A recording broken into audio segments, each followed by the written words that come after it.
ボンジョルノ、前回に引き続きフィレンツェの旅の動画です。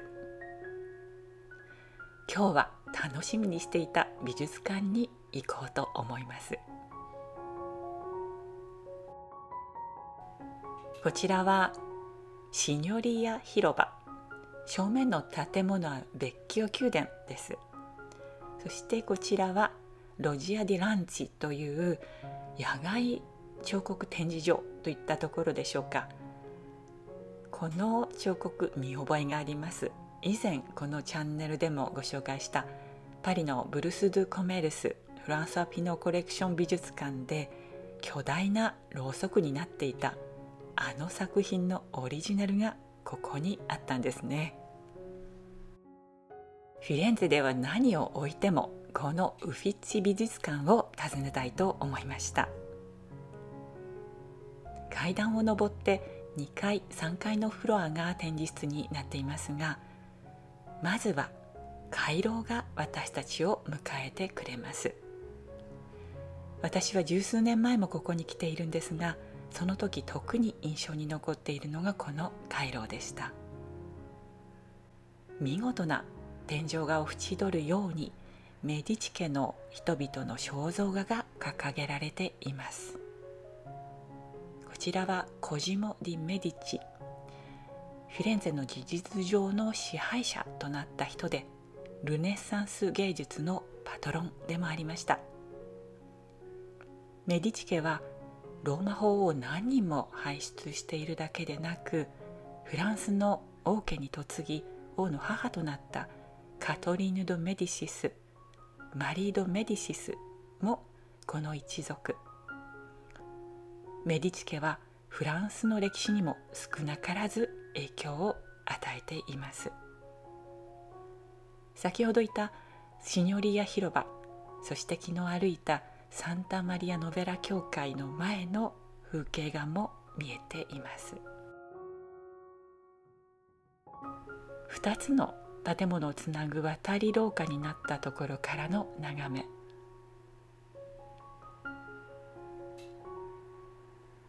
窓からまたアルノ川に架かるベッキオ橋もとてもよく見えています。内側に目をやれば、こちらはトリブーナと呼ばれる八角形の部屋。中央にある大理石の彫刻はメディチ家のヴィーナスと言われているそうです。部屋の装飾をよく見るとものすごいことになっています。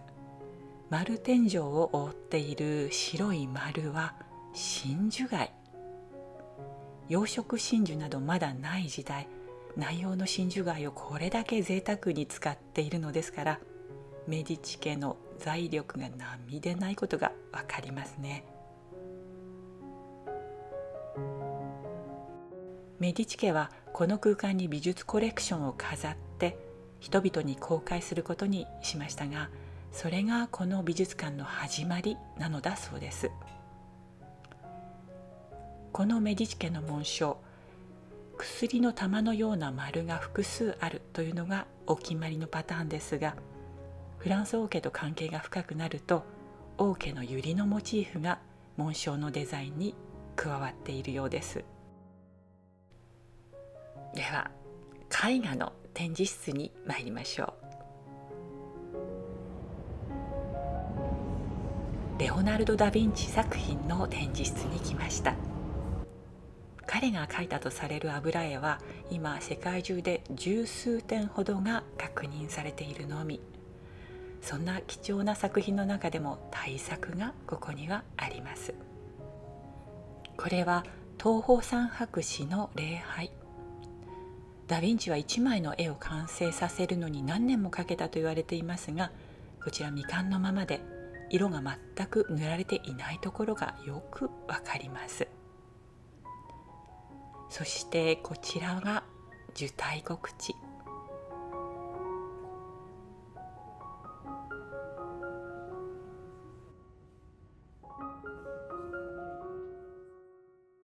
展示室の最初に登場したキリストの洗礼は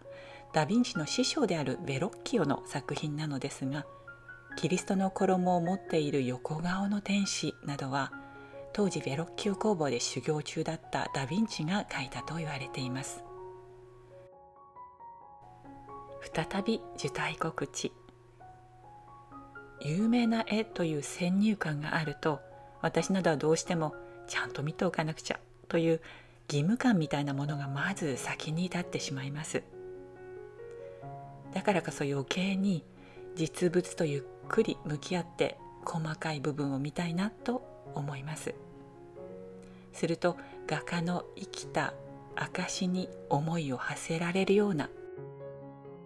そんな気がしますが、皆さんはいかがですか？これはラファエロの秘話の聖母。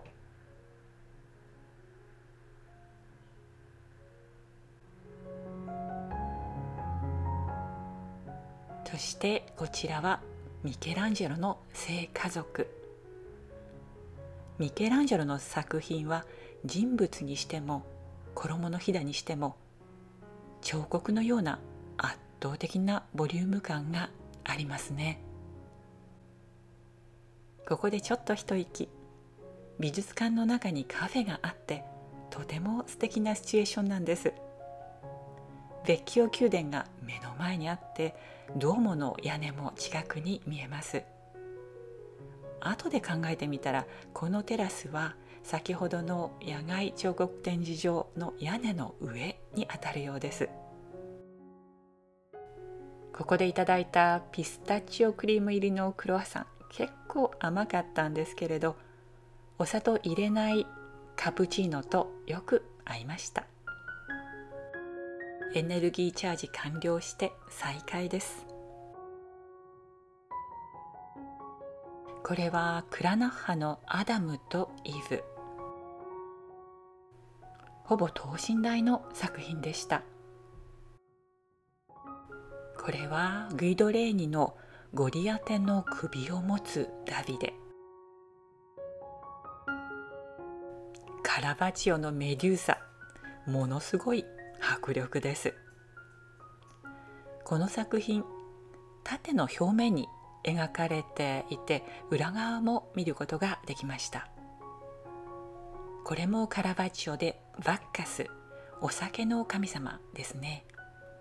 ワイングラスを持った手の爪が少し黒くなっていたりして、なんだか妙にリアルです。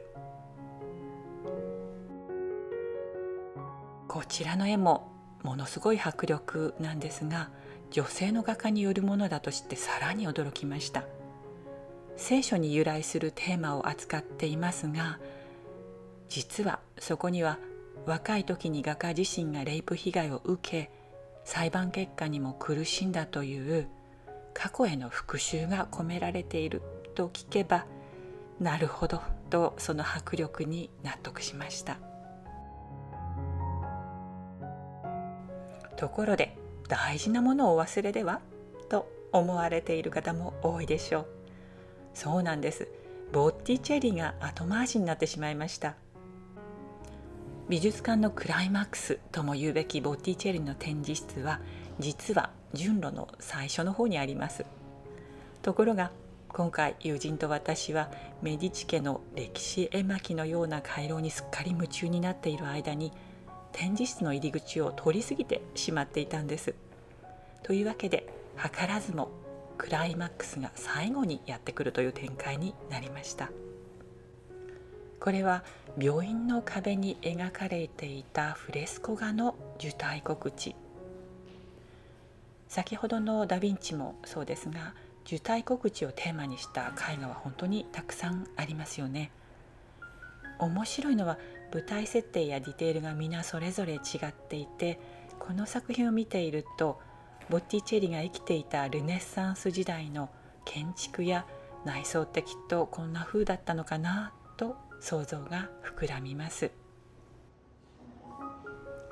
そしてようやく対面が叶いました。プリマベーラ、春です。この絵は右から左へと見ていくのが良いようです。大地の聖クロリスが西風の神ゼフィロスと結ばれて化身したのが花の女神フローラ。中央にいるのがヴィーナス、その頭上のキューピッドが弓矢を構えている方向にいるのが三美神。スター総出演という感じですね。メディチ家の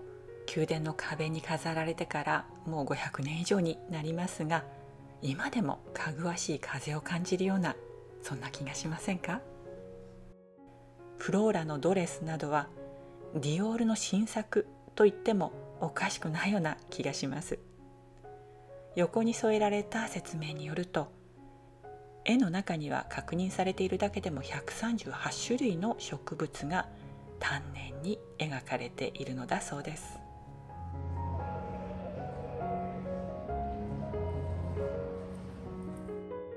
そしてヴィーナスの誕生です。今度は画面左上にゼフィロスとクロリス、愛と美と豊穣の神ヴィーナスに風を吹きかけています。日本では古地深場、つまり東の風が春の始まりを告げることになっていますが、西洋は西風なのですね。ヴィーナスに衣をまとわせようとしているのは季節と時間の女神。神話や宗教がテーマになった西洋絵画、しかも有名な絵画になればなるほどさまざまな解説がされていて、それを読むことで理解が深まることは確かに多いです。同時に現場では名画に近づいて表面の質感を見てみるというのが私は好きです。頭だけでなく感覚で絵を見たいというのでしょうか。絵と自分が同じ空間にいるのだという実感を得たいのかもしれません。それにしてもこの人の少なさはどうでしょう。最初にラファエロの展示室の入り口を見落としたという大失態が逆に功を奏したようです。そして回廊に再び出てみると誰もいなくなっていました。気がつけば間もなく閉館時間。外はすっかり夜。結局ほぼ一日この美術館にいたことになりますが、まあ長い一生のうちにはこんな特別な日があってもいいのかもしれませんね。